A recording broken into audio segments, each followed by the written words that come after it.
പൊതുവെ നമ്മള് കോമൺ ആയിട്ട് പലരും പേടിക്കുന്ന ഒരു കാര്യമാണ് ഈ സെക്ഷൽ തോട്ട് എന്ന് പറയുന്നത്. ഈ സെക്ഷൽ തോട്ട്സിന് നിങ്ങൾ പേടിക്കേണ്ട ആവശ്യമില്ല. കാരണം ഇതൊക്കെ നോർമൽ ആയിട്ടുള്ള കാര്യമാണ്.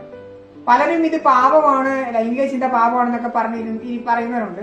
പേഴ്സണലി അല്ല, ഇത് നമ്മൾ പോലും ചിന്തിക്കാതെ നമുക്ക് സ്വയം വരുന്ന കാര്യമാണ്. അപ്പൊ പിന്നെ അതെങ്ങനെയാണ് പാപമാവുന്നത്? നമ്മൾ ചിന്തിക്കുക, കോമൺ ആയിട്ട് നമുക്ക് എനിക്ക് ഇന്നലെ കൂടി ഒരു വ്യക്തിയെ കാണുമ്പോൾ നമുക്ക് സെക്ഷൽ തോട്ട്സ് വന്നു.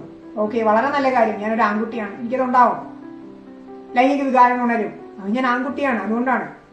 സോ ദൈവം എന്നെ അങ്ങനെയാണ് ക്രിയേറ്റ് ചെയ്തിരിക്കുന്നത്. പിന്നെ ഞാനിത് ചിന്തിക്കണം, കർത്താവെ, അവളൊരു സ്ത്രീയായി സൃഷ്ടിച്ചതിനോട് നന്ദി പറയുന്നു. അവളുടെ ശരീരത്തെ ഞാൻ ഒരുപാട് ബഹുമാനിക്കുന്നു. അവളുടെ ജീവിതത്തിലേക്ക് വരാൻ പോകുന്ന വ്യക്തിയുടെ മേൽ കരുണയായിരിക്കണേ. അവളുടെ ശരീരത്തിന്റെ വിശുദ്ധിയുടെ മേൽ കരുണയായിരിക്കണേ. അവൾക്ക് നല്ലൊരു ജീവിതം നൽകി അനുഗ്രഹിക്കണം. ഇതാണ് ഞാനൊരു വ്യക്തിയെ കാണുമ്പോൾ എനിക്ക് സെക്ഷൽ തോട്ട്സ് വന്നു.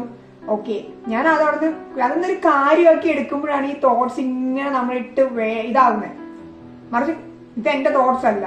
സോ കോമൺ അത് വരുന്ന തോട്ടാണ്. കർത്താവ് എന്റെ തോട്ട്സ് അല്ല. ഞാൻ എന്തിനാ പേടിക്കുമ്പോ ഇത് റിപ്പീറ്റഡ് ആവും.